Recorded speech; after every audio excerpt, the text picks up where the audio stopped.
spanierne her, de kom der jo med Columbus i 1492, og så i 1512, der kom det Velasquez til med 300 soldater helt nordøst på i Barbacoa og gik i land, og så var det den sidste koloni, spanierne gav fra sig, det var Cuba. I 54, der byggede Batista det der til sit militærkorps og sit diplomati. Den hedder Foxa-bygningen. Da Batista faldt i 59, så overtog Sovjetunionen det. Man fik utrolig meget hjælp fra Sovjetunionen.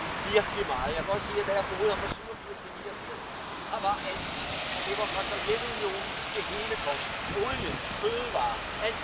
Og man bibeholdt monokulturen, som de nok ikke skulle have gjort. Man dyrkede kun sukker her. Resten fik fra Sovjetunionen. Da så Sovjet faldt sammen i 90-91, så stod det tomt.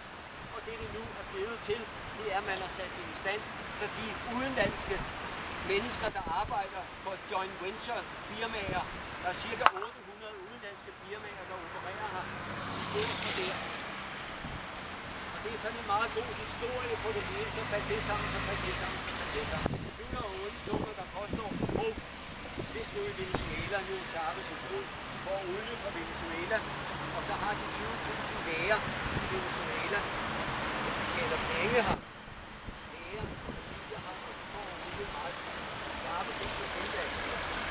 Maduro, som man hedder, Chávez efter den 14. april, så er der mange, der siger, så er det bunden med olieforsyning.